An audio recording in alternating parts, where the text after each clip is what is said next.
Start. जहां तक प्रत्यर्थी क्रमांक 3 रोहित सेठी द्वारा बेंगलोर में सिविल न्यायालय के समक्ष अधिनियम 1955 की धारा 34 के तहत प्रारंभ की गई कार्यवाही का संबंध है।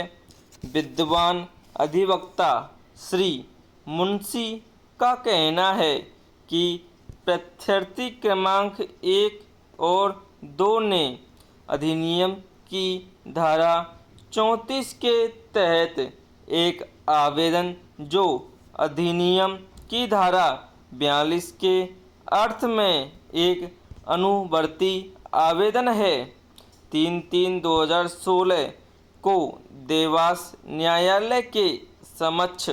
अधिनियम की धारा 42 के प्रावधान के अनुसरण में मध्यस्थम अधिकरण द्वारा 9/12/2015 को पारित निर्णय को अपास्त करने के लिए प्रस्तुत किया है, क्योंकि अधिनियम की धारा 9 के तहत पहला आवेदन 4/10/2010 को देवास न्यायालय में प्रस्तुत किया था, जबकि प्रत्यर्थी क्रमांक 3 ने अधित्याग और देवास न्यायालय के अधिकार क्षेत्र में प्रस्तुत करने के कारण खंड क्रमांक 23 के अस्तित्व में न होने के बावजूद दिनांक 9/12/2015 के उक्त अधिनिर्णय को अपास्त करने के लिए 13/3/2016 को धारा 34 के तहत एक स्वतंत्र आवेदन प्रस्तुत किया। ब्राह्म इस प्रकार 17/3/2016 को बेंगलोर न्यायालय में प्रस्तुत आवेदन 3/3/2016 को देवास न्यायालय में प्रत्यर्थी क्रमांक 1 और 2 प्रस्तुत आवेदन के बाद है। ब्राह्म इसलिए देवास न्यायालय में प्रत्यर्थी क्रमांक 1 और 2 द्वारा प्रस्तुत आवेदन बेंगलोर न्यायालय का कोई क्षेत्राधिकार नहीं था और इस प्रकार 25/11/2022 को बेंगलोर न्यायालय द्वारा पारित आदेश संख्या 49/2016 क्षेत्राधिकार से बाहर है और इसलिए अकृत है। ब्राह्म याचिकाकर्ता उक्त तथ्य से अच्छी तरह से अवगत है और उसने क्षेत्राधिकार की दलील उठाते हुए बेंगलोर न्यायालय के समक्ष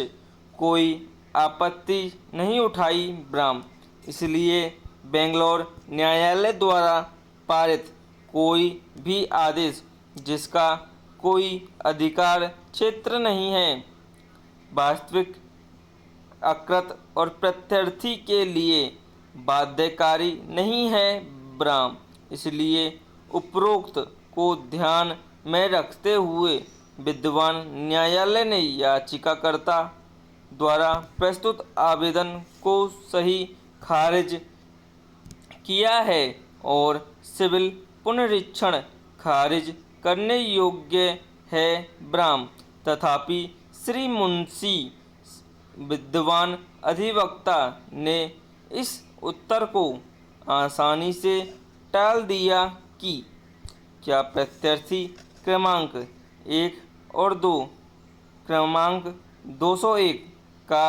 49 में बेंगलोर में न्यायालय के समक्ष उपस्थित हुए थे और क्षेत्रीय अधिकारिता के बारे में आपत्ति उठाई या खुलासा किया कि उन्होंने देवास में न्यायालय के समक्ष अधिनियम की धारा 34 के तहत एक याचिका भी दायर की है। ब्राह्म पैरा शेयर खरीद करार के निष्पादन और क्षेत्राधिकार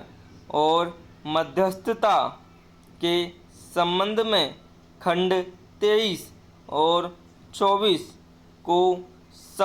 सम्मिलित करने पर कोई विवाद नहीं है। ब्राह्म दोनों खंडों को नीचे पुनः प्रस्तुत किया गया है। ब्राह्म पैरा समाप्त।